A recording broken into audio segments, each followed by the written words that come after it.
classroom rules. Can you read these without the first one is maintain cleanliness. Okay, I like to maintain cleanliness because our classroom is our second home house. This one here, Mama Galos. Always listen. Always listen, especially during experience of okay, peacefully, peace Canedo. Number 3, respect everyone. Okay, I would like you to respect everyone, especially me and your classmates, and also to everyone. I'm here around, that also here around. Please do this. The last one is keep doing your best. You should always do your best.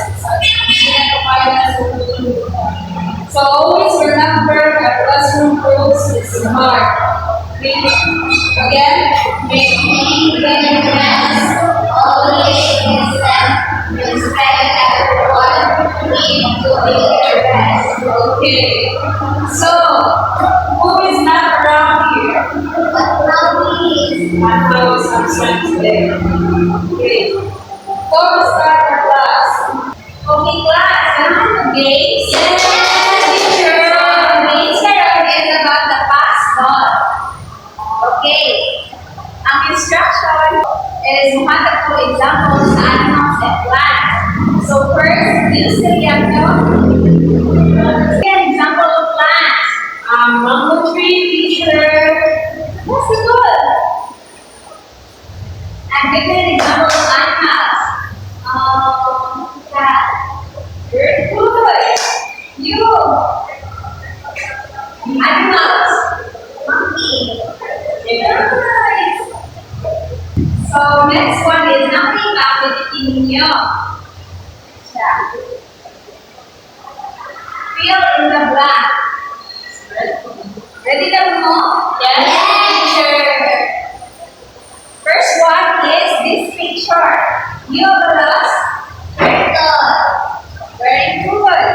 Second one, be picture. Use the camera. Mango tree. Very good. The third one, apple picture. You Jessica. Apple tree. Nice. And the fourth one, you have the last? Elephant. And the last one, rabbit picture. Rabbit. Very good. So give yourself a round of applause. Thank you. And the next one is tab analysis. Iwakan ako kung unsay buhaton sa mga animals blood para mag-survive. So the first one is what do animals need to survive? Okay. Food picture. Yes, very good. Animals need to survive. Okay, so second, what do plants need to grow? Water and sunlight, teacher. Yes, important thing in the plants and sunlight of water. So the third one is name an animal that lives on land. Teacher. Dog and cat. Yes, very good. And the last one is how do plants and animals depend on each other. Sa nila, kasi buhato nila para makasurvive sila. Hunting picture. Yes, hunting. Especially animals, malitan na sila pagkakot. So, yes, thank you so much. Okay, class. Thank you for our discussion. Animals are living beings that move, eat, and grow. So, animals sila ay kailangan sila tao, kaya sa natin sila pag-ibig.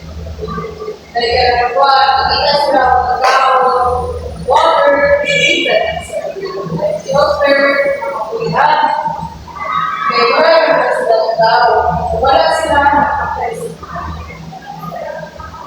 Plants are living things that grow in trees.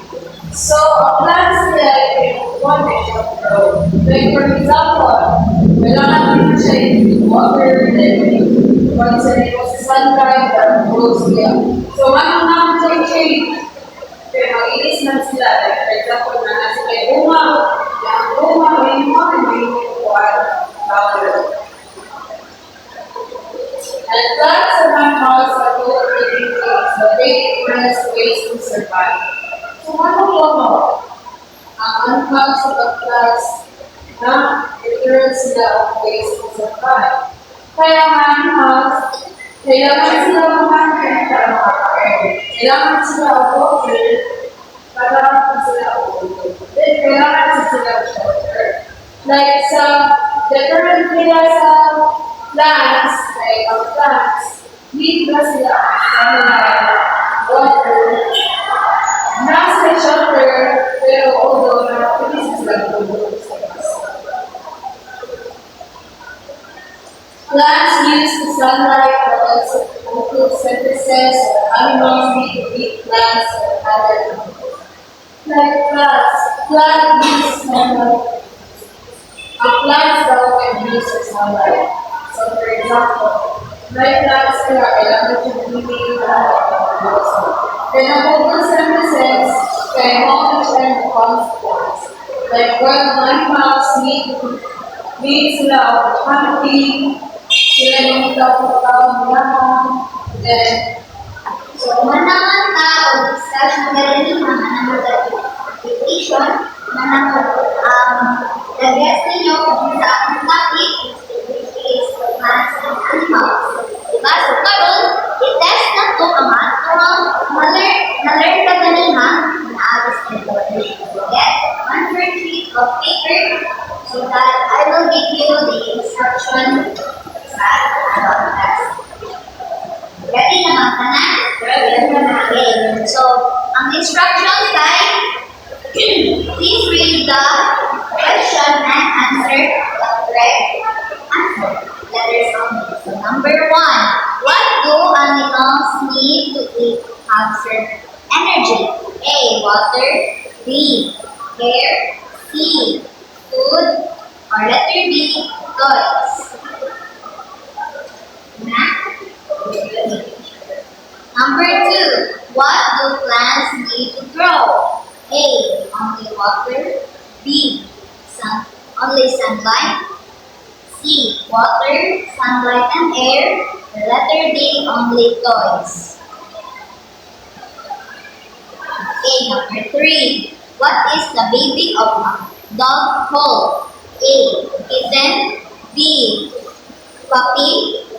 C. Pup. Or letter D. Sheep. Number 4. What do plants to make use for food? A. Air and toys. B. Water and sunlight. C. Food and water. D. Only sunlight.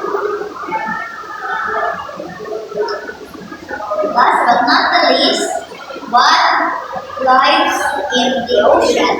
Only fish. B. Only plants. C. Fish, plants, and other animals. Okay, pass it forward. For our assignment, instruction, circle the correct answer and answer it in your notebook. Step 1. Pili ng money o inyong inuulan ang sadya below. Step 2. Answer the following question and submit it on the next meeting. That will be all. Thank you, class. Goodbye. Good.